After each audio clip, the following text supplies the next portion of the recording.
Questions भी interesting है और साथ में आपके एग्ज़ाम्स के लिए भी बहुत बेनिफिशियल है। और स्टार्ट करने से पहले मैं आपको कल जो वीडियो में मैंने लास्ट क्वेश्चन दिया था उसका आंसर बता देती हूँ। तो वो क्वेश्चन ये था कि सन का टेम्परेचर कितना होता है। तो सन जो होता है हमारा, उसका टेम्परेचर होता है हम 5500 डिग्री सेल्सियस से 6000 डिग्री सेल्सियस के अप्रॉक्स होता है, राइट। ये आप लोग याद रखिए, ठीक है। आई होप आप लोगों ने सर्च भी किया होगा। तो सबसे पहला क्वेश्चन है आज का हमारा, किसमें गतिज ऊर्जा नहीं होती। गतिज ऊर्जा in the sense kinetic energy,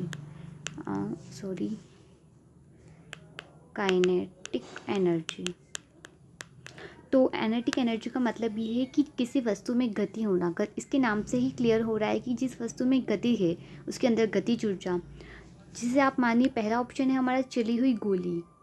कोई गोली चल रही है, उसमें तो गतिज ऊर्जा होगी ही। बहते हुए पानी में भी होगी क्योंकि पानी बह रहा है, गति है उसके अंदर। हथौड़ा चल रहा है, चलता जब हथौड़े से मार रहे हैं तो उसमें हथौड़ा गति कर रहा है, तो इन सब में गतिज ऊर्जा होगी। लेकिन यहाँ क्वेश्चन पूछा है किसमें नहीं है। किसमें नहीं है तो हमारा खींचा हुआ धनुष जो होता है इसके अंदर नहीं होती है, क्योंकि अगर धनुष को हम चलाएं छोड़कर तो उसमें गतिज ऊर्जा आएगी, लेकिन अभी उसको सिर्फ खींचा है तो उसके अंदर नहीं होती है। गतिज ऊर्जा के साथ आपको एक पोटेंशियल एनर्जी के बारे में भी मैं बता देती हूँ। इसको हिंदी में बोलते हैं स्थितिज ऊर्जा। ये जो होती है ना, ये हाइट पर डिपेंड करती है ओनली फॉर। जैसे गति पर डिपेंड करती है, जैसे ये हाइट पर। सपोज़ मैं आपको एग्जांपल देती हूँ। सपोज़ ये कोई मीनार है या फिर कुतुब मीनार को भी मान लीजिए, यहाँ पर कोई पर्सन खड़ा है, सपोज़ आप ही। तो इसमें क्या है, इसके अंदर सिर्फ खड़ा है और ये हाइट पर है, तो हाइट के कारण इसके अंदर कौन सी एनर्जी आ गई, पोटेंशियल एनर्जी। बस इतना सा होता है।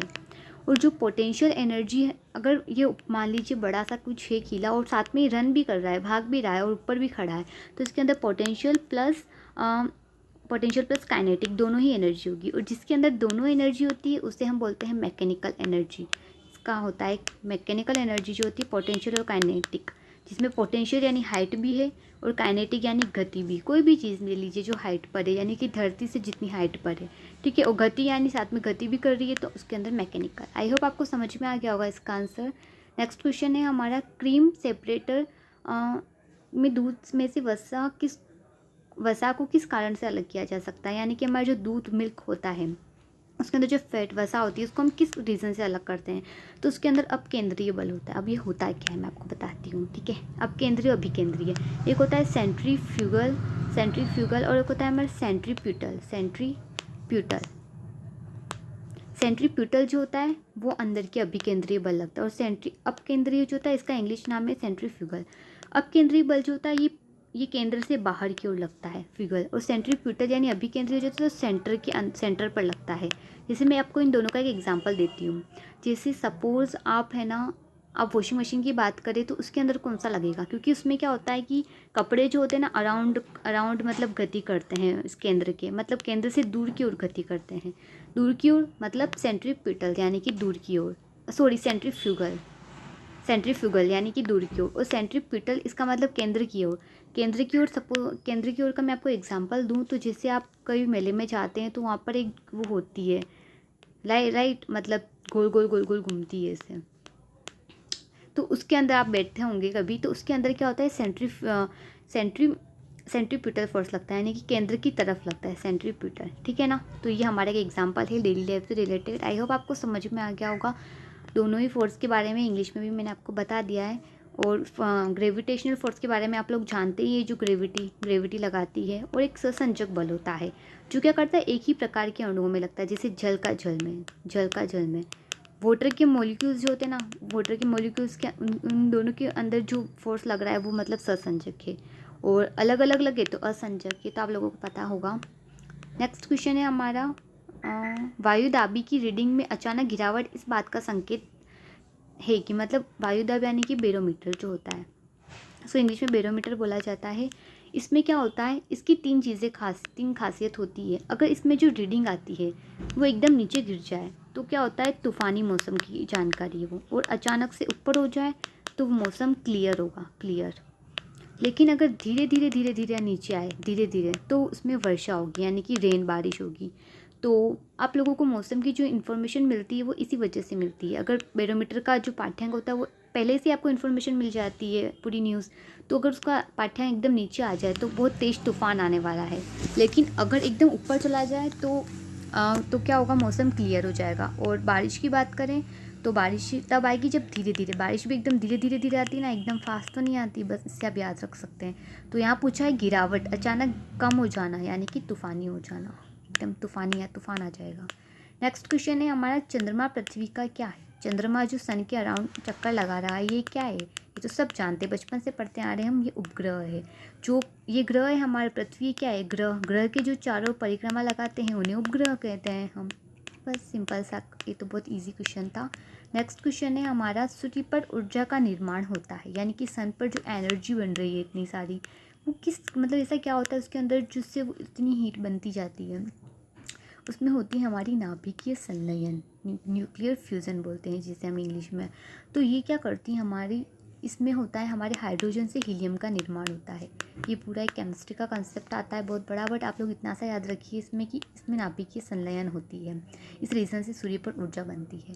और हमारे यहाँ एटम्स जो बनते हैं, परमाणु बम, वो नाभिकीय विखंडन के द्वारा बनते हैं। ठीक है, चलिए हम आपको समझ में आ गया होगा आई होप कि नाभिकीय संलयन में हाइड्रोजन से हीलियम का निर्माण होता है, इसीलिए बनती है। ठीक है, और एक क्वेश्चन है मेरा कि सन जो है ना वो कौन सी स्थिति में, स्टेट में होता है, यानी कि ठोस होता है, द्रव होता है, या फिर गैस होता है, या फिर कुछ ऐसी ही बहुत सारी चीज़ें होती, गैस या फिर प्लाज्मा एक और है। इन चारों में से आप लोग मुझे कमेंट में बताना इसका आंसर। ठीक है, कि आप लोगों के मैं छोड़ रही हूँ।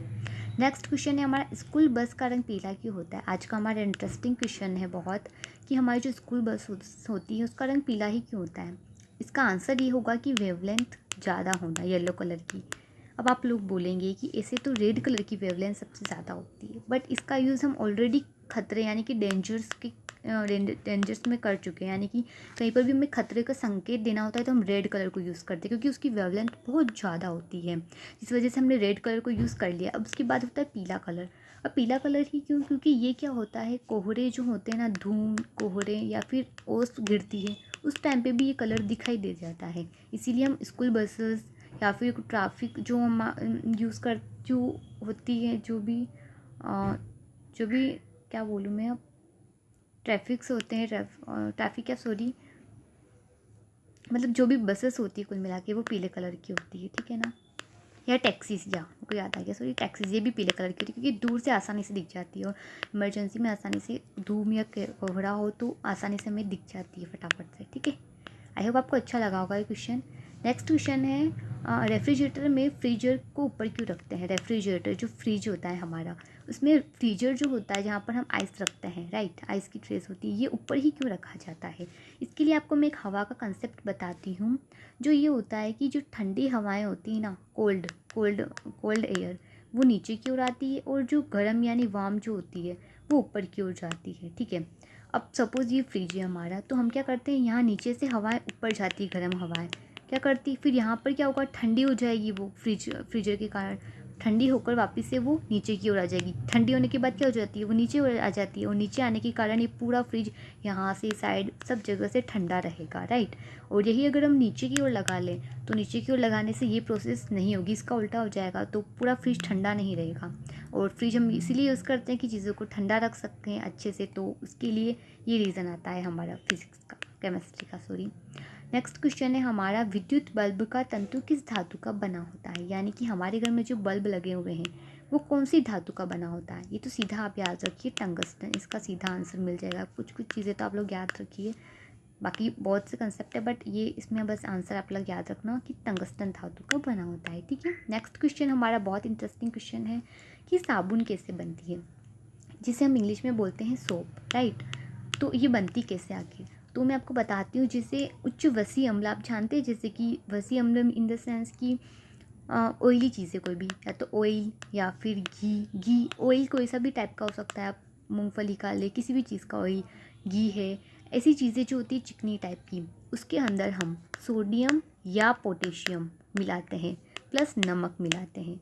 ठीक है, नमक तो क्या करेगा, उसको पिघलाने में आसान बनाएगा जिससे वो अच्छे से मेल्ट हो सके, राइट। तो ये वर्क नमक तो डालना ज़रूरी ही है, तो वरना वो साबुन बिल्कुल मेल्ट ही नहीं होगी और आसानी से लगेगी नहीं। ठीक है, अब सोडियम और पोटेशियम में से हम कब किसका यूज़ करते हैं? सोडियम का यूज़ हम करते हैं कपड़े धोने, यानी कि कपड़े जो धोने की साबुन होती है वो कैसी होती है, आप लोगों ने देखा होगा कि हार्ड होती है एकदम से। ठीक है, तो ये क्या करता है, उस साबुन को हार्ड बना देता है। लेकिन अगर हम पोटेशियम डाल दें उस उन वसा अम्ल और नमक के अंदर, तो वो क्या बन जाएगी, हमारी सॉफ्ट, यानी कि सॉफ्ट बन जाएगी, जो हमारे नहाने में काम आती है। ठीक है, तो ये 2 चीज़ें हैं, बहुत ईजी है, आप लोगों ने पढ़ा ही होगा। उच्च वसा अम्लों के सोडियम और पोटेशियम लवण कहलाते, तो आपको मैंने ईजी वे में समझा दिया है कि क्या क्या होता है।